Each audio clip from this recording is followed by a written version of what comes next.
नमस्कार, देश न्यूज का खास कार्यक्रम इलाज का इलाज देख रहे हैं आप। मैं हूं आपके साथ ऋषिका गुप्ता और आज बात करेंगे फिरोजाबाद की। यूपी के जिला फिरोजाबाद के थाना रसूलपुर क्षेत्र के राजा नगर आसफाबाद का ये पूरा मामला, जहां 10 दिन से सरकारी अस्पताल में भर्ती एक 17 वर्षीय युवक की मौत हो गई। परिजनों ने डॉक्टर और नर्सिंग स्टाफ पर यहां पर इलाज को लेकर लापरवाही के आरोप लगाए और जमकर हंगामा भी काटा। परिजनों में रोती बिलखते परिवार की महिलाओं का यह कहना है कि मेडिकल कॉलेज के वार्ड में भर्ती मरीज को सरकारी चिकित्सक बाहर की दवाएं लिख रहे थे। बाहर से मंगाए गए इंजेक्शन को जैसे ही मरीज को लगाया गया, उसकी तबीयत और ज्यादा बिगड़ी और उसकी मौत हो गई, जिससे उसकी मौत हुई है। और परिजनों का यह कहना भी है कि अस्पताल के लोग सही जानकारी नहीं दे रहे थे। अगर सही जानकारी सही समय पर मिल जाती तो हम मरीज को प्राइवेट अस्पताल लेकर चले जाते। मामले की सूचना मिलते ही कई भाजपा नेता पहुंचे हैं। इधर जिला चिकित्सालय के सीएमएस डॉक्टर नवीन जैन ने बताया कि मामले में 3 सदस्यीय जांच कमेटी गठित की गई है, जो अब इस पूरे मामले को लेकर जांच करेगी और इसी मामले पर आज हम चर्चा करेंगे खास कार्यक्रम में। लेकिन आइए उससे पहले आपको सुनाते हैं जिला चिकित्सालय के सीएमएस डॉक्टर नवीन जैन, मृतक की मां और शंकर लाल मृतक के चाचा ने क्या कुछ कहा। जैसा कि अभी ज्ञात हुआ है, वो 18 साल का व्यक्ति है। वो यहाँ पर 10 दिनों से यहाँ पे एडमिट है और उसको गंभीर रूप से टीबी की जो बीमारी थी और लगातार यहाँ पे ट्रीटमेंट चल रहा था। अचानक उसका तबीयत बिगड़ी है और उसको सांस लेने में दिक्कत हो रही है और MICU की तरफ उसको ले आया जा रहा था। वहाँ पर जाके मालूम पड़ा कि वो एक्सपायर हुए और उसकी कर रहे डॉक्टर नहीं सुन रहे हैं। हॉस्पिटल पानी नहीं है पीने के लिए, पानी पीने के लिए पानी नहीं है, कोई पानी की व्यवस्था नहीं है, समझे? पानी नहीं है पीने तक को। डॉक्टर से पूछो ये कैसा है, आराम है। मेरा बेटा क्यों चलोगो, क्यों चलोगो? तुम ये कहो ना सही नहीं है रहो, तुम दूसरी जगह ले जाओ, हम दूसरी जगह ले जाते, हम क्यों करवाते इलाज। तुम छुट्टी करते, क्यों छुट्टी नहीं करी? सिटी एक्शन नहीं रहा, मैंने पूछी कैसे आई, रिपोर्ट गई। 10 दिन से आपको कोई अपडेट नहीं दिया? कोई अपडेट नहीं दिया मेरे को, कोई ब्लड की जांच नहीं दे रहे हैं। एक्सरा कैसा है? नॉर्मल है। एक्सरा करवाओ नॉर्मल है, ब्लड की जांच करवाओ नॉर्मल है। उसमें परेशानी कहाँ है? क्यों खत्म है, क्यों खत्म है? 10 दिन पहले क्या समस्या थी? थोड़ी सांस फूल रही थी। आज क्या हुआ? आज ये हुआ कि जैसे सांस थोड़ी ज़्यादा बढ़ी तो डॉक्टर साहब से, वो कंपाउंडर साहब थे, उन सब ने कहा कि इसकी ज़्यादा सांस फूल रही है तो आप देखभाल कम कर रहे हैं। तो ये कहा कि तुम्हारे बच्चे को देखभालने के लिए क्या मुख्यमंत्री प्रधानमंत्री को बुला दें, क्या हमने SP DM को बुला दें क्या, तब तुम्हारा बच्चा सही होगा। ये किसने कहा आपसे? कंपाउंडर ने। कंपाउंडर था डॉक्टर, हम नाम नहीं जानते। फिर उसके बाद क्या हुआ? उसके बाद इन्होंने हमारा अंगूठा लगवा दिया और यहाँ से छुट्टी कर दी, जगह ICU में ले आओ और वहाँ पे कोई ऑक्सीजन नहीं थी, कोई डॉक्टर नहीं थे, बच्चे ने तब तोड़ दिया। चलिए, ज्यादा बातचीत के लिए हमारे साथ फिरोजाबाद से संवाददाता राकेश वर्मा और इसी के साथ डॉक्टर अखिलेश शर्मा समाज सेवी जुड़ चुके हैं। आप दोनों का ही बहुत स्वागत है। राकेश, सबसे पहले मैं आप ही के पास आना चाहूंगी, क्या कुछ ये पूरा मामला था, जरा विस्तार से इसको समझाइए और किसकी लापरवाही के चलते ये 17 वर्षीय युवक की मौत हुई है। राकेश, देखिए, सबसे बड़ी बात यह है कि फिरोजाबाद जिला अस्पताल में कोई पहली घटना नहीं है, तो इस तरीके की व्यक्ति की मौत हुई है। इससे पहले भी कई बार ऐसी घटना है, लगातार 1-2 बार ऐसे मौत होती रहती है। सबसे बड़ा सवाल यहाँ के चिकित्सकों पर उठता है, क्योंकि इन पर ध्यान नहीं दिया जाता पूरी तरीके से। अगर इस व्यक्ति के ऊपर ध्यान दिया जाए तो ये व्यक्तियों की लापरवाही के दौरान मौत नहीं होगी। और सबसे बड़ी बात यह है कि जो परिजनों ने इन पर आरोप लगाया है, उसका कहना यह है कि 10 दिन से व्यक्ति यहाँ पर रखे थे, लेकिन उसके बाद परिजनों को कोई अपडेट नहीं दिया गया था कि व्यक्ति की स्वास्थ्य कैसा है, सही है या बेकार है। लेकिन उन्होंने बाहर से मंगवाई और बाहर जो इंजेक्शन लगाया था, उसके बाद युवक की जो मृतक युवक है उसकी हालत ज्यादा गंभीर हो गई और गंभीर हालत होने के बाद उसकी डेथ हो गई। उसके बाद परिजनों ने उसको हंगामा काटा और वहाँ के प्रशासन ने आकर वहाँ शांति व्यवस्था बनाने को कायम रखा। इसके बाद परिजनों का आरोप है कि एक जिला अस्पताल के कर्मचारी जितने स्टाफ हैं, उनकी लापरवाही के कारण मेरे बच्चे की मौत। बिल्कुल ठीक राकेश, आपने जिस तरह से बताया ये पूरा मामला, लेकिन आपने यहाँ पर ये भी कहा कि ये पहला मामला नहीं है जो इस तरह के सरकारी अस्पताल से सामने आया हो। अगर बाकी मामलों की मैं बात करूं तो शासन प्रशासन अब इस पर संज्ञान क्यों नहीं लेता है? जब इस तरह की घटनाएं सामने आती है, एक 17 वर्षीय युवक, उसके परिवार पर क्या बीत रही होगी? शासन ने इस पर क्यों संज्ञान नहीं लिया? कार्रवाई ऐसे मामलों पर क्यों नहीं की जाती है? राकेश, देखिए, बात आपकी सही है कि इस पर कार्रवाई नहीं की जाती। मैंने आपको पहले भी बोला था कि इससे पहले कई ऐसे लोगों की मौत हुई है जिससे कोई कार्रवाई हुई है। उन्हें सबको पता है कि जिला अस्पताल है, यहाँ पर कोई कार्रवाई नहीं होती है। उस देर के लिए अपने भटकते हैं, सब पीटते हैं, रोड पिलकते हैं, उसके बाद वो चुपचाप चले जाते हैं। ना तो इस पर कोई कार्रवाई करता है, ना तो ऊपर के लेवल के अधिकारी उनको दबाव डालते हैं कि इस तरीके की लापरवाही क्यों होती है। और यहाँ पर जिला अस्पताल में जाने की बात करें तो यहाँ पर काफी इनकी स्थितियां बहुत इतनी बुरी है कि यहाँ पर कोई भी व्यक्ति ना दवाई के लिए, दवाई अगर व्यक्ति को अगर बुखार आ रहा हो, जुकाम है, खांसी है, तो जो सारी एंटीबायोटिक दवाइयां दवाई जाती हैं, जो सारी कोई भी बीमारी की दवा होगी तो केवल एक दवा दी जाएगी, जो कि बुखार को दी जाए, जुकाम को दी जाए, खांसी को दी जाए, पेट में दर्द हो या अन्य कोई भी बीमारी हो तो उनकी टैबलेट वही चलाई जाती है। जबकि प्रशासन को इस तरीके के व्यक्तियों पर कार्रवाई करनी चाहिए और इनको कार्रवाई करने के लिए शासन के लिए इससे पहले ही हमने जो खबरें चलाई है, लोग संज्ञान में लिए। लेकिन कुछ दिन के लिए मामला गर्म रहता है, उसके बाद मामला ठंडे रस्ते में डालकर छोड़ दिया जाता है। बिल्कुल ठीक कहा राकेश आपने, जिस तरह से आप बता रहे हैं कि कार्रवाई को लेकर यहाँ पर कुछ भी देखने को नहीं मिलता है। हमारे साथ डॉक्टर अखिलेश शर्मा जी भी बने हुए हैं, समाज सेवी। अखिलेश जी, मैं आपके पास आना चाहूंगी। अब जिस तरह से ये पूरा मामला निकलकर सामने आ रहा है, राकेश हमारे संवाददाता बने हुए हैं, उन्होंने बताया कि ये पहला मामला नहीं है, कई मौतें इस तरह की देख चुके हैं सरकारी अस्पताल की लापरवाही के चलते। तो क्यों इस पर कोई संज्ञान नहीं लिया जाता, इस पर कोई कार्रवाई नहीं की जाती जब इस तरह के मामले लगातार सामने आ रहे हैं? तो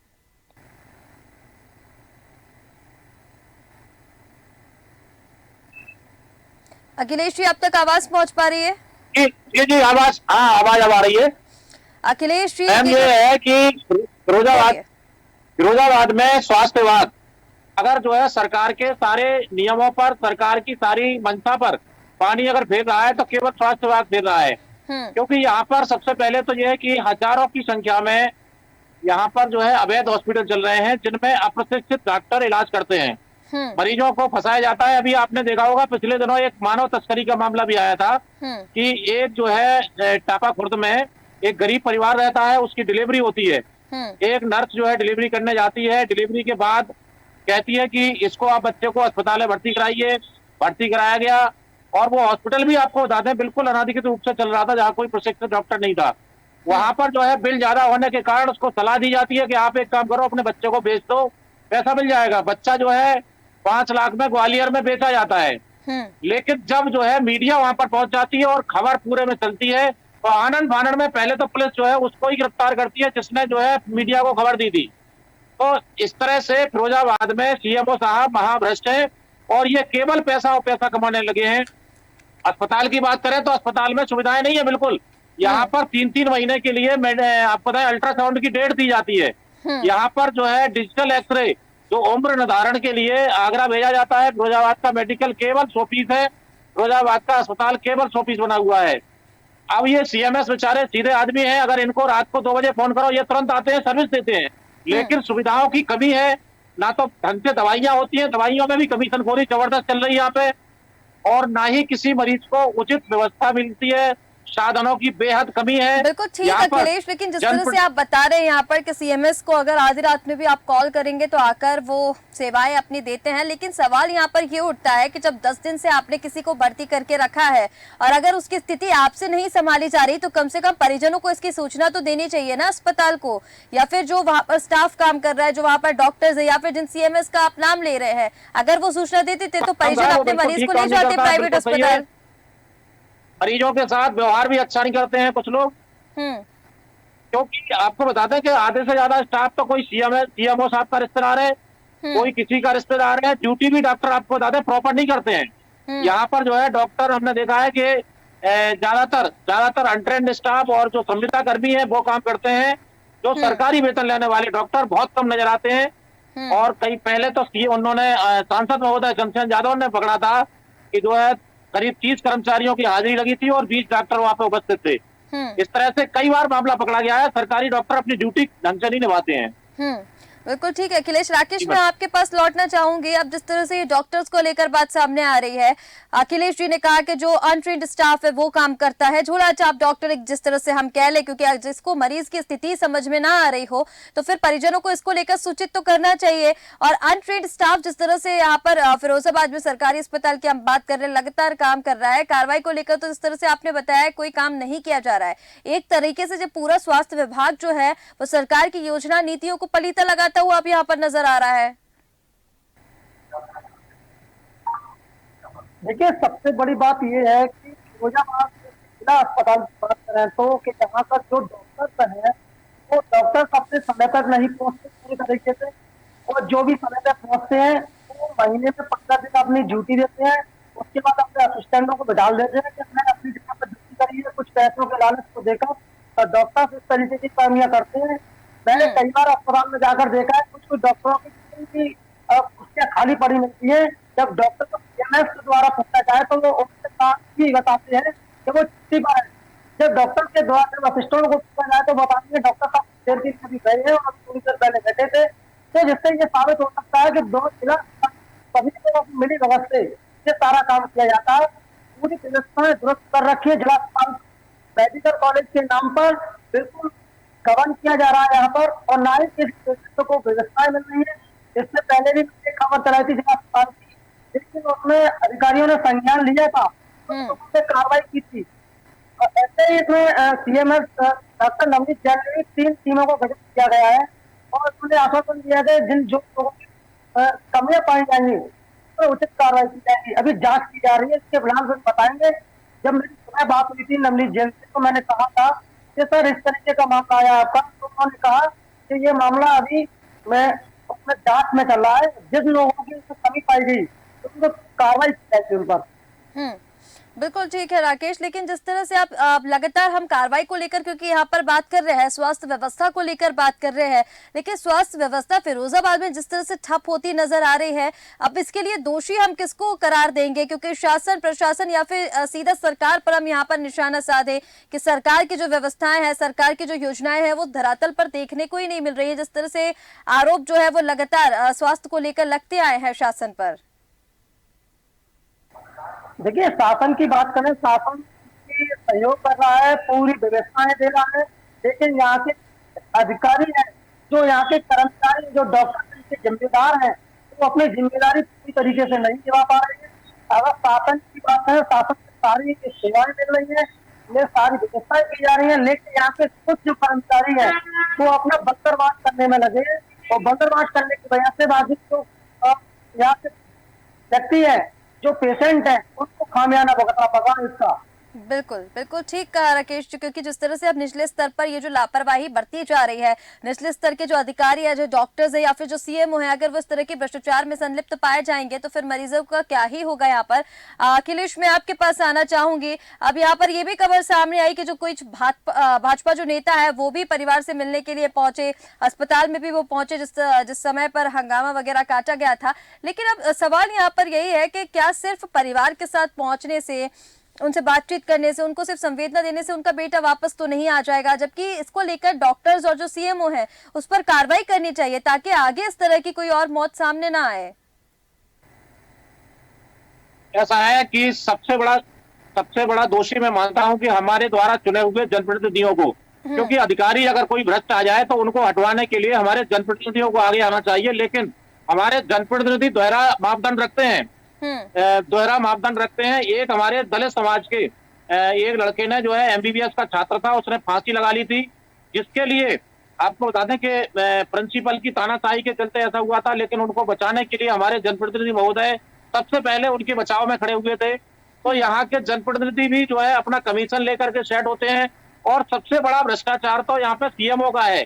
सीएमओ साहब की सुनने के लिए हमारे स्वास्थ्य मंत्री भी तैयार नहीं होते हैं, क्योंकि दोनों स्टेनो इनके रिश्तेदार हैं और एडी हेल्थ भी इनके रिश्तेदार हैं। तो सीएमओ के खिलाफ जितनी भी हम लोगों ने शिकायतें की है, धरना भी दिया है, ज्ञापन भी दिए हैं, कोई भी सुनने को तैयार नहीं है। क्योंकि सीएमओ जो है करोड़ों रुपए फिरोजाबाद से कमा रहे हैं, अवैध हॉस्पिटलों का संचालन कर रहे हैं, सरकारी अस्पताल में व्यवस्थाएं न देने का कारण यही है।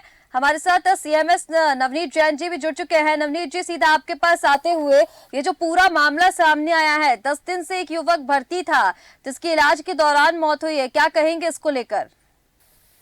देखिए, मैं आपको बताऊं पूरी बात। 10 दिन से लड़का एक भर्ती था, रसूलपुर क्षेत्र के थे वो। उसको पहले से ही गंभीर टीवी की, है ना, बीमारी थी। ब्रजमोहन नाम है उसका। तो टीवी की बीमारी लगातार होने की वजह से उसका इलाज लगातार दिया जा रहा था और जांचें लगातार सब हो रही थी, लेकिन एंड में आके उसको सांस लेने में ज्यादा दिक्कत हो रही थी। तो उसको ये बात चाहते हुए कि बेहतर और इलाज उसका हो जाए, वेंटिलेटर पे ले जाने के लिए एमआईसीयू में शिफ्ट किया जा रहा था। और एमआईसीयू में शिफ्ट करने के उसी समय ही दौरान इसके साथ ये मृत्यु हुई। अब ये चूंकि जिसके साथ में जो घटना होती है बहुत दुख भरी होती है और हम सभी को मतलब दुख होता है। एक जवान लड़का सामने से जा रहा है, लेकिन कर क्या सकते हैं अब जो। लेकिन नवनीत जी, ठीक है, आपकी बात मैं समझ गई। आपने जिस तरह से बताया कि गंभीर बीमारी उनको थी, लेकिन परिजनों ने ये कहा है कि उसको सिर्फ सांस फूलने की दिक्कत थी। अभी आप यहाँ पर बता रहे हैं कि टीवी की बीमारी भी थी। और ठीक है, अगर इतनी ज्यादा गंभीर स्थिति थी और आपका जो स्टाफ है, आपके जो डॉक्टर्स है, वो नहीं संभाल पा रहे थे, तो परिजनों को इसके लिए सूचित करना चाहिए था। परिजनों का तो आरोप है कि कोई सूचना नहीं दी गई। आपका जो स्टाफ है, आपके जो डॉक्टर्स है, वो बोल रहे थे कि जो स्थिति है मरीज की वो सामान्य है, जरूरत नहीं है शिफ्ट करने की। परिजनों का ये कहना है कि अगर बता देते तो प्राइवेट अस्पताल लेकर वो जाते। क्यों नहीं बताया आपके स्टाफ ने? देखिए, मैं आपको बताऊं, ये वाला जो मरीज भर्ती था, एक हमारा वार्ड है एचडीयू वार्ड, जिसमें कि मरीज जो गंभीर होते हैं उनको पहले से वही मरीज रखे जाते हैं जिनकी की निगरानी लगातार की जा सके, और डॉक्टर्स और स्टाफ वहां पर लगातार रहता है। पहली बात तो ये बता दूंगा। तो अब उसकी स्थिति जब ज्यादा लगा कि इसको सांस लेने में, जैसा कि अभी आपने बताया कि सांस लेने में दिक्कत हो रही थी, उसी चीज को दूर करने के लिए एमआईसीयू में शिफ्ट करने वाले थे और ये हादसा हुआ। और उन लोगों ने पता नहीं यानी क्यों किस बात में झगड़ा स्टाफ से हुआ है। मैंने उन सबसे एक ही बात कहा था, देखिए, आपको अगर लगता है कि आपको कोई डाउट है, किसी से शिकायत है, तो फिर उसका पोस्टमार्टम करवा लीजिएगा, जिससे कि उसमें स्थिति क्लियर हो जाएगी। स्थिति ठीक है, आपकी बात बिल्कुल ठीक है नवनीत जी। पोस्टमार्टम के बाद जो स्थिति है वो क्लियर हो जाएगी, लेकिन परिजनों का जो आरोप है वो तो स्टाफ पर है ना। जिस तरह से सरकारी अस्पताल की जो हम देख रहे हैं, जो व्यवस्था वहां पर की गई है, ना पीने का पानी है, ना स्टाफ, अनट्रेन्ड स्टाफ आपके अस्पताल में है। ऐसा अनट्रेन्ड स्टाफ, आप बताइए, क्या टीवी के मरीज का इलाज कर सकता है? ऐसे डॉक्टर्स जिनको पूरा नॉलेज ही नहीं है, क्या वो टीवी के मरीज की इलाज जो है वो कर सकते हैं? आप बताइए। और जिस तरह से आप बता रहे हैं कि उनको शिफ्ट करने वाले थे, सरकारी अस्पताल से जो दवाइयां हैं आप बाहर की लिख रहे हैं, जबकि सरकारी अस्पताल में सारी दवाइयां होती हैं और टीवी जैसी गंभीर बीमारी की दवाइयां तो उपलब्ध होती हैं अस्पताल में, फिर क्यों बाहर से आप दवाइयां लिख रहे थे? मैं आपको बताऊं, देखिए, अब कोई किसी पे आरोप क्या लगा दे ये तो मैं नहीं कह सकता, लेकिन इतना बोल सकता हूं, इसी चीज के लिए 3 लोगों की, डॉक्टर्स की, सीनियर्स की, है ना, मतलब उसका जो कमेटी का वो किया गया गठन, जिसमें कि ये वाली बात मालूम की जा रही है। जो आरोप लगाए जा रहे हैं, जैसा आपने बताया कि दवाई बाहर से मंगाएगी, जबकि मेरे हिसाब से दवाइयाँ पूरी उपलब्ध है। नहीं नवनीत जी, जो इंजेक्शन, ठीक है, आपको मुझे लगता है जानकारी नहीं है, जो इंजेक्शन लगाया गया मरीज को वो बाहर से मंगवाया गया, उसकी वजह से उसकी तबीयत बिगड़ी। मैं आपकी बात को सहमत हूँ, आप जो कह रहे, लेकिन मैं क्या कहना चाह रहा हूँ कि हाइड्रोकॉर्टिसोन वाला जो इंजेक्शन की बात हो रही है वो तो हमारे यहाँ ऑलरेडी है, तो फिर बाहर से क्यों मंगवाया गया? ये मैं यही तो कह रहा हूँ, ये आरोप है। ठीक है, ये आरोप आप नहीं, आरोप नहीं है। मरीज के जो परिजन हैं उन्होंने वो पर्चा दिखाया है जिस पर ये इंजेक्शन लिखकर दिया गया है। और एक सवाल का और जवाब देते जाइए नवनीत जी, सरकारी अस्पताल में किस तरह की व्यवस्थाएं हैं? आप, ये जो पहला मामला नहीं है आपके अस्पताल का, मरीज जो है, मरीज के जो परिजन है, वो पहले भी आपके अस्पताल को लेकर इस तरह के जो आरोप है वो लगा चुके हैं। कोई व्यवस्था क्यों नहीं है? सरकार की तरफ से तो सारी व्यवस्था है, जबकि सरकारी अस्पताल में तो और ज्यादा अच्छी व्यवस्थाएं होती हैं। ये मैं आपको बताऊं, आप वही वाली बात है, आरोप लगाने को आप किसी पे भी आरोप लगा सकते हैं, अब सभी आप लोग यहाँ पे आरोप आके तो नहीं देखिएगा, लगाएंगे ना एक बार नवनीत जी, एक बार आप लोग स्वयं आए, एक साथ सारे आप लोग आरोप नहीं लगाएंगे ना नवनीत जी। वरिष्ठ पत्रकार हमारे साथ समाज सेवी बैठे हुए हैं, हमारे संवाददाता हमारे साथ मौजूद हैं, और ये पहला केस नहीं, मैं आपको बता रही हूँ जो पहले के केस हो चुके हैं उन लोगों ने ये आरोप लगाए। अब सभी लोग झूठ तो नहीं बोलेंगे। देखिए मेरी बात सुनिए, मेरे यहाँ पर जब से मैंने चार्ज लिया है मेरी हर चीज पर नहा रहती है, और जैसे ही डेथ हुई थी सब वाहन तुरंत आ गया था, मैंने तुरंत उसको बोला कि सब वाहन को भेजिएगा, और आज ये समझिए डेड बॉडी को सब वाहन में ले भी लिया गया, लेकिन उसके बावजूद भी वो इसको अपने ना तो घर ले आने को तैयार थे, ना ही पीएम हाउस ले आने को तैयार थे। अब इससे आगे मैं कुछ कह नहीं सकता, ये तो फिर आप लोग ज्यादा इसका कारण क्या हो सकता है। ये तस्वीरें अगर आपको आप तस्वीरें अगर स्क्रीन पर देख पा रहे हो तो जरा देखिए ना, मरीज के परिजन जो इंजेक्शन लिखकर दिया था वो दिखा रहे थे। हालांकि मैंने आपको बताया कमेटी का गठन किया गया, 3 दिन के अंदर वो अपना पूरा एक से जो भी लेकिन हम भी आपसे यही अपील करेंगे, ठीक है आपकी बात मैं समझ गई हूँ, जो टीम का गठन किया गया है, सीनियर डॉक्टर्स इसमें शामिल हैं, जो अनट्रेन्ड स्टाफ आपके यहाँ काम कर रहा है पहले तो उन्हें निकालिए, क्योंकि इस तरह की जो घटनाएं हैं वो बहुत ज्यादा गंभीर है। बिल्कुल, मैं जो भी इसको दोषी होगा, चाहे वो स्टाफ में कोई भी हो, इवन डॉक्टर्स क्यों ना हो, उनके ऊपर भी कार्रवाई की जाएगी। बिल्कुल ठीक है नवनीत जी, और अपील आपसे यही रहेगी कि जो अनट्रेन्ड आपके जो डॉक्टर्स हैं या फिर जो स्टाफ है उनको निकालिए, ताकि जो स्थिति है वो इस तरह की आप सामने ना आए। हमारे साथ जुड़ने के लिए आपका बहुत शुक्रिया। राकेश, एक आखिरी प्रतिक्रिया इस पर आपकी लेना चाहूंगी मैं, क्योंकि जिस तरह से नवनीत जी ने बताया लगातार जो व्यवस्थाएं हैं, जो डॉक्टर्स हैं, और जो इंजेक्शन की हम यहाँ पर बात कर रहे हैं, मरीज के परिजन जो इंजेक्शन की बात कर रहे थे कि वो इंजेक्शन लगाने के बाद उसकी तबीयत बिगड़ी है मरीज की, उसको लेकर उनका ये कहना है कि उनके नॉलेज में ये चीजें ही नहीं थी कि बाहर से दवाइयां मंगवाई गई। जो इंजेक्शन की बात हो रही है वो तो उनके पास उपलब्ध था।